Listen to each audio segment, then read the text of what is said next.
Broadcasting live from our headquarters in Quito, Ecuador, this is From the South, and I am Sonia Gray.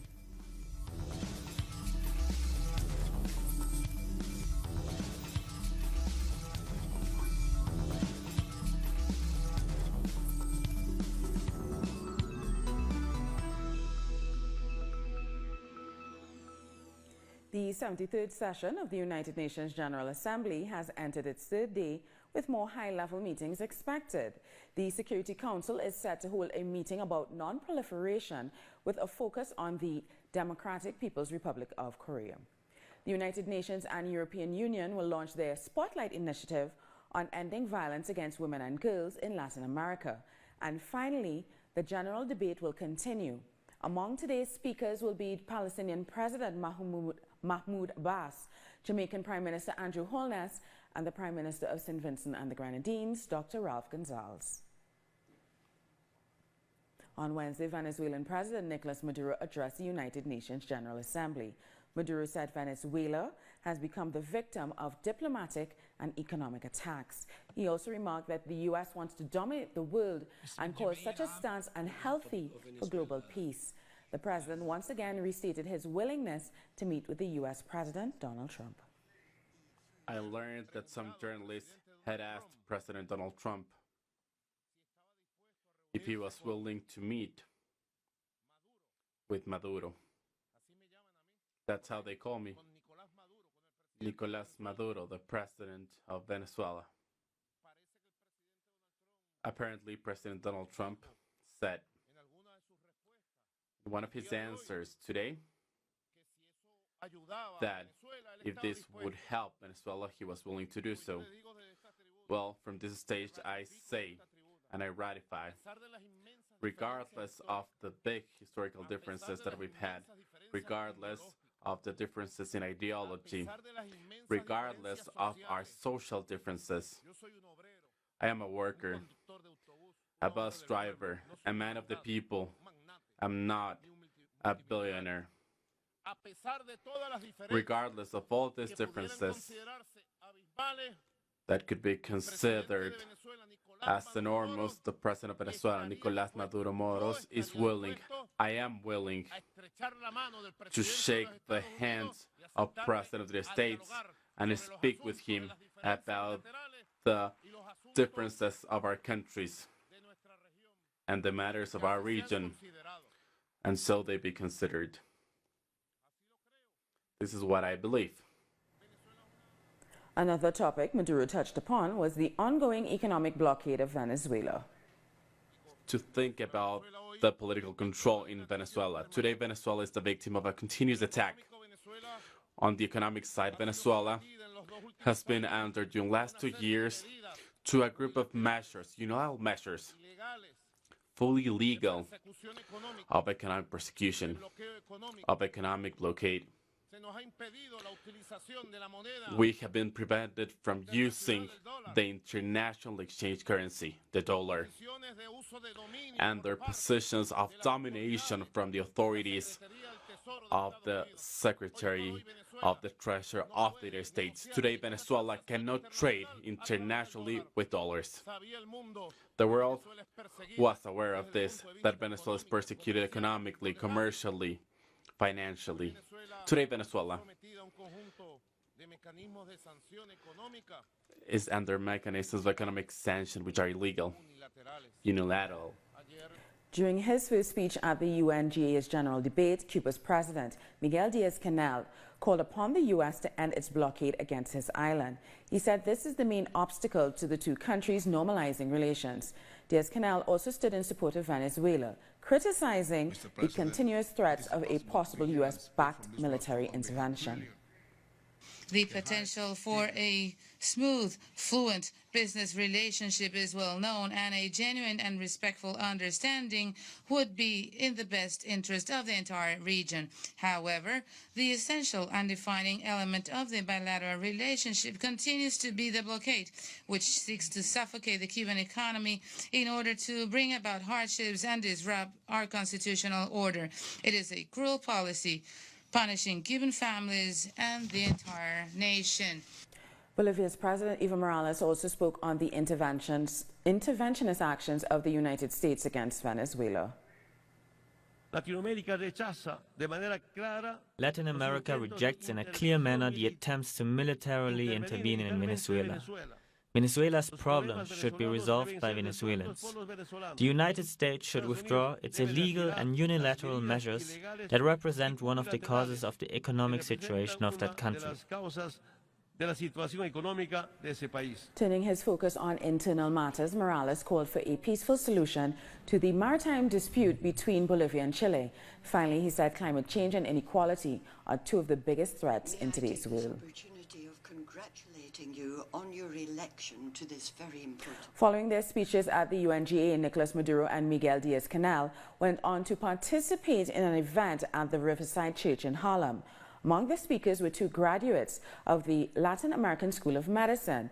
They spoke about their working class backgrounds and how they now provide their services to the neediest, saying they consider themselves to be sons of Fidel. Esa noche recordó Fidel que en su primera visita a la ONU en 1960, él personalmente le había dicho a sus compañeros, me voy a Harlem porque ahí están mis mejores amigos. That night,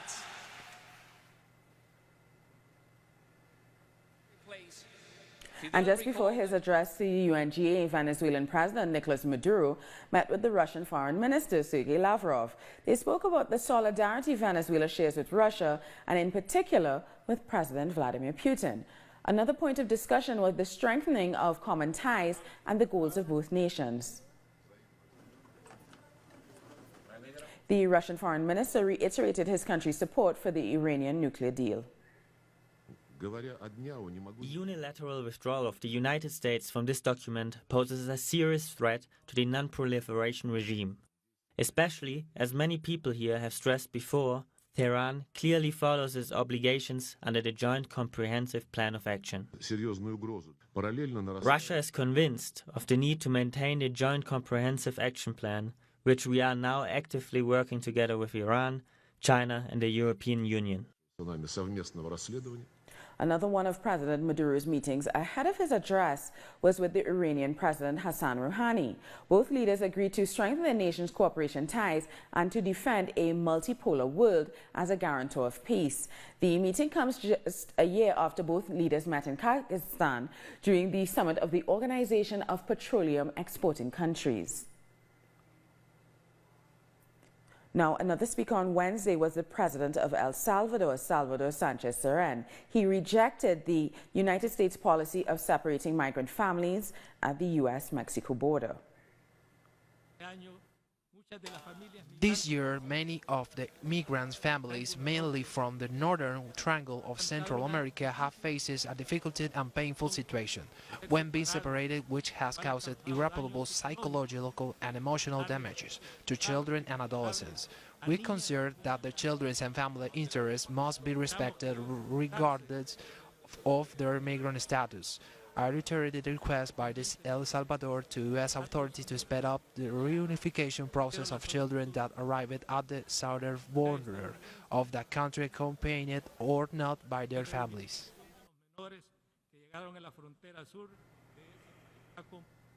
Sanchez Cerén also condemned the blockade imposed by the United States on Cuba and Venezuela. For the international community to progress with a firm step towards developing unilateral measures should end, such as the unjust and anachronic economic, financial and commercial blockade imposed on Cuba by the United States. This measure must end because it generates incalculable damage to the Cuban people. The economic blockade against the Bolivarian Republic of Venezuela, which affect its international payment and buying goods and service, which damage the living conditions of the population. We respect the self-determination and the sovereignty of the Venezuelan people, and we reject any external interference and threat of military intervention. And finally, Prime Minister of St. Vincent and the Grenadines, Dr. Ralph Gonsalves, sat down with our correspondent Jorge Gestoso for an exclusive interview. Commenting on the U.S. President's address to the UNGA, Dr. Gonzalez described him as having a very narrow sense of patriotism. How can you intervene? What are the circumstances under which you can intervene in another sovereign state's internal affairs? There's a matter of self-defense. If you are going hot pursuit in relation to self-defense, if there's an egregious breach of international law, like for example, the matter of genocide taking place, or if you have a system of government based on the separation of races, as in South Africa, in those circumstances, international law would justify an intervention on the basis of a resolution at the Security Council. You just can't go off on your own, on a whim, and saying, well, look, this government is against, I don't like this government. This government is acting contrary to our interests, or this government is incompetent, or there are some humanitarian issues which have arisen. No. What sort of a world would we have? It means, therefore, that if black people have been shot in Ferguson or anywhere in the United States, or there's any incompetent government anywhere in the United States, or you have poverty in the Appalachia or in certain areas of urban America, that doesn't justify anybody to intervene in the United States of America. They have their institutions to address those questions, and people in the respective countries must be allowed to address these matters for themselves, by themselves. We'll take a short break now. More news in a minute.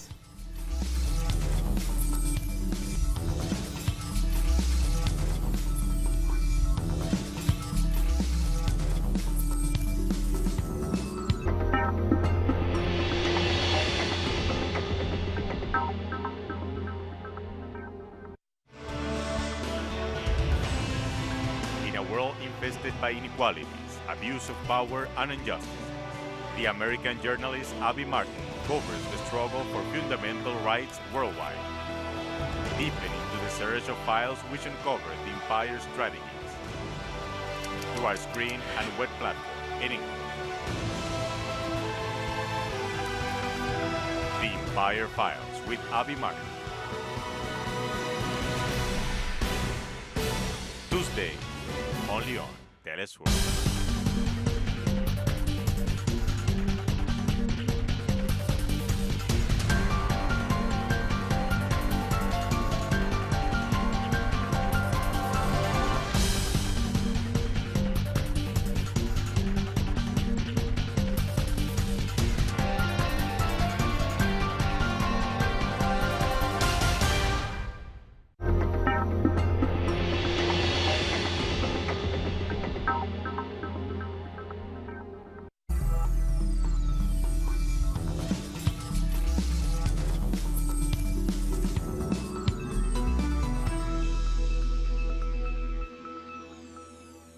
The International Monetary Fund has increased the loan previously approved for Argentina to $57 billion. The IMF announced a new agreement adding an additional $7 billion to the original loan amount. An early release of $19 billion will happen between now and the end of 2019. Thousands of people in Argentina have been on strike this week against the government's policies and the deal with the IMF. A central objective of Argentina's plan and a key priority for the IMF remains protecting the most vulnerable people in Argentina during this economic transition. In this context, I am pleased to see a firm commitment to the expansion of social protections under the authorities' strengthened policy plan. The fund remains fully committed to helping Argentina tackle the challenges that it faces. It is the largest ever program that the IMF is putting together. Our correspondent in Buenos Aires has more details on the new deal. This afternoon, there was a new development of the IMF negotiation and an extension of credit. The announcement was delivered at the meeting in New York by the head of the IMF, Christine Lagarde, and Argentine Finance Minister Nicolás Dujovne. The reality is that now more than $57 billion will be given by the IMF this year and $22.4 billion in 2019. Argentina is headed towards an electoral campaign, and President Mauricio Macri is facing strong criticisms and declining approval. Argentina continues to enter into higher debts as the country's economic challenge deepens. If the government begins to respond to the demands of the IMF moving forward, the backlash by the citizens on social, economic, and political levels will increase. In particular, as the most vulnerable sectors of the country begin to see more cuts and a greater recession. Argentina has recently faced increased uncertainty, with everything from protests to unrest to other forms of demonstrations. This will continue if things don't change, according to the workers' unions. We thank Agata Esteban for that report. Now, Argentina's central bank has announced a new stage in its handling of the country's struggling economy. It's a new stage where we are leaving behind banking interventions as the main tool to limit nominal variability of the economy and returning to a focus on monetary policy as an anchor. Now, if the 2019 budget is approved in Argentina, retirees and working people will have to pay more taxes, which will hurt their pockets even more, while the executive power is gathering sources from sectors that were previously exempt. The proposed 2019 budget presented to the government by the finance minister has suggested that workers and retirees will have to pay more taxes. The government says this strategy will help decrease the fiscal deficit. This government is structuring all of its moves around taking away the earnings of working people, the retirees, the vulnerable. Now they have introduced a budget that includes the auction of the National Pension Fund, FtS, that we all know is the fundamental base for ensuring the right to a quality of life for retirees. The initiative will be presented and debated in the Deputies' Chamber, defending the intent to remove exemptions, not only affecting state workers with special status, but also retirees. Despite the tense situation, unions and retirees are not giving up the fight. There wasn't a crisis for 8 years because we supported the economy with the only authentic capital us Argentinians have. The savings from the working people, our money, the retirees and active workers' money. This functioning cycle teaches us that we can live well without having to kneel to the IMF, as this government has done. Tax specialists say that in case the document is approved, the tax would be enough to cover representation, transportation, and travel expenses, among some others. Fellow colleagues, you have taught us how to love the country. You, the retirees, the long-term workers, taught the teachers that are teaching these students to defend the country and the pension planning system. Thank you for that. I want to tell you that you are not alone. The biggest Argentinian convoy was made by you. For experts, the budget proposes to repeal exemptions that have certain public administration functions. This is exacerbating an existing crisis that grandfathers and grandmothers across the country are already living, because most of them not only collect the minimum pension, but also suffer a lack of access to medicine via the social organizations that they're a part of. At least 3.4 million Brazilians have been disqualified from voting in the presidential elections on October 7th, following a decision by the Supreme Federal Tribunal on Wednesday. The judges accepted the cancellation of voting rights for people who did not submit to biometric registration within the established period. A move was made by the Socialist Party of Brazil to prevent people from being disqualified, but it was ultimately rejected. Voters most affected are from the poorest parts of Brazil. Brazil is holding its 5th presidential debate in Sao Paulo. The 10 candidates will have the opportunity to show their government proposals. According to a recent poll by Ibope, PT candidate Fernando Haddad has a 22% support. This could mean a virtual tie with the right-wing candidate Jair Bolsonaro and a possible second round of voting. Another poll showed that Haddad would beat Bolsonaro in a runoff election. Tens of thousands of public sector workers are protesting against a proposed tax reform in Costa Rica. Entering their third week of an indefinite strike, protesters marched in the capital San Jose, demanding that the Congress drop the proposal. However, the government says that if it doesn't implement the reform, then the fiscal deficit is set to reach 7.2% this year. We pay taxes every day and they want to add more. So we're here in the streets. We're not lazy. We're defending our rights because we deserve them. Because we are the workers that hold this country together.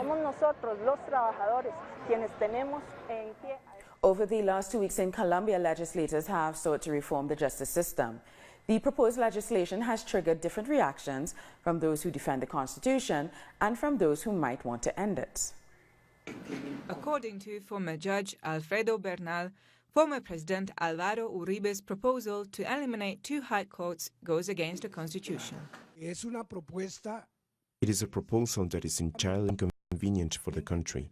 It moves to disperse the judicial branch to lower the category of the Supreme Court of Justice and the Council of State down to simple courts, and that will concentrate everything in a supposed constitutional Supreme Court to which nobody says who and how the members will be integrated. This proposal, formulated by Senator Uribe on multiple occasions, was a proposal of the campaign of current President Iván Duque. Out of respect for dignity, trust, and credibility, we should only have one court. When my generation was young, those who attended the faculties of law would feel a great respect for our justice and for our Supreme Court.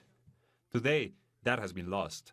Several elements have contributed to this: the proliferation of bureaucracy in institutions of justice, the penetration and interference of politics, and many of the administrators of justice have fallen into doing favors for the executive and other state bodies.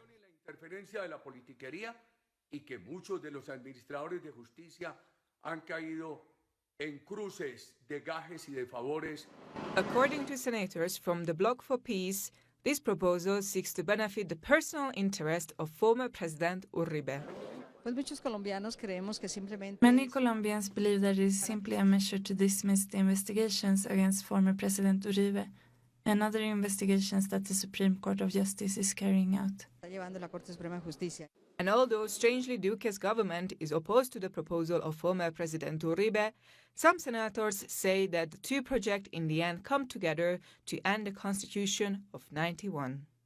It is a political tactic that aims to present diverse tendencies within the democratic center, but in the end they are unified to end not only with the Constitution of '91, but allow impunity to reign in cases that the whole country knows are valid. This proposal will remain in the hands of the Congress, which must approve or reject it after at least 8 debates. Take a short break now. World News is next.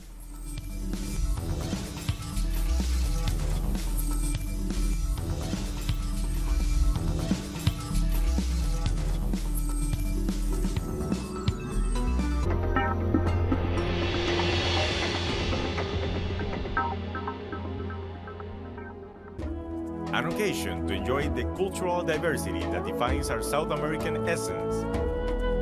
Come along and find out the story behind these personalities, traditions, and artistic expressions that unite us as a whole. Real Lives.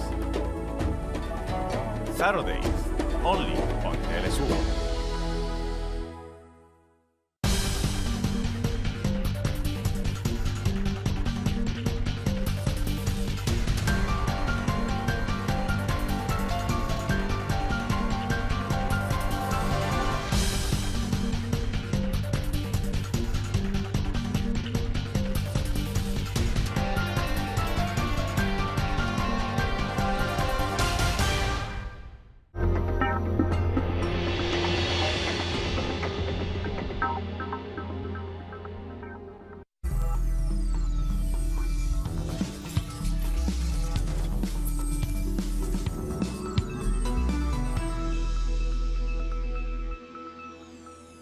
Welcome back.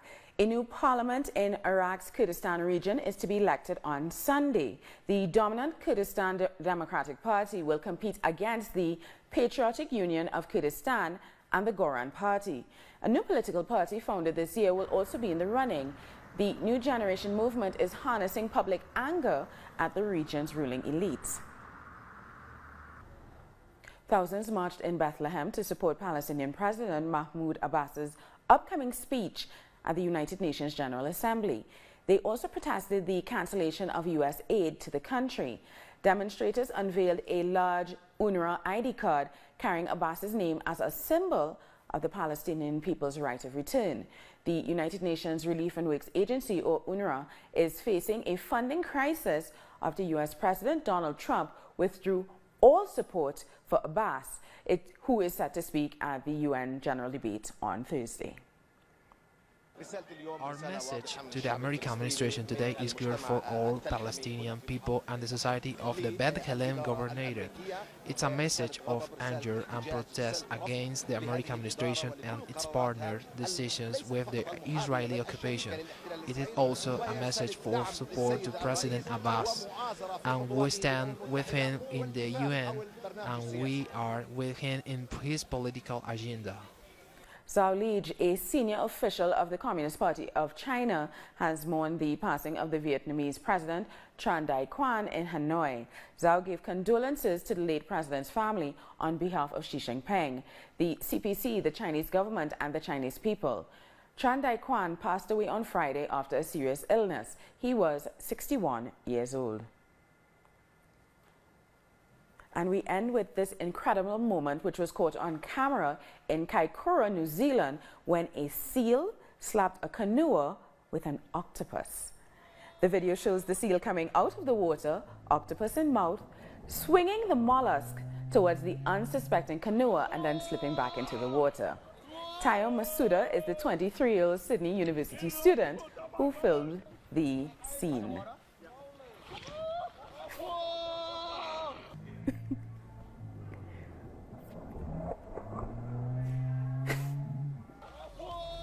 Amazing shot there. We've come to the end of this news brief. For these and many other stories, you can find them on our website at talisiotv.net/English. And join us on social media, Facebook, Twitter, and Instagram. For Talisia English, I'm Sony Gray. Thank you for watching.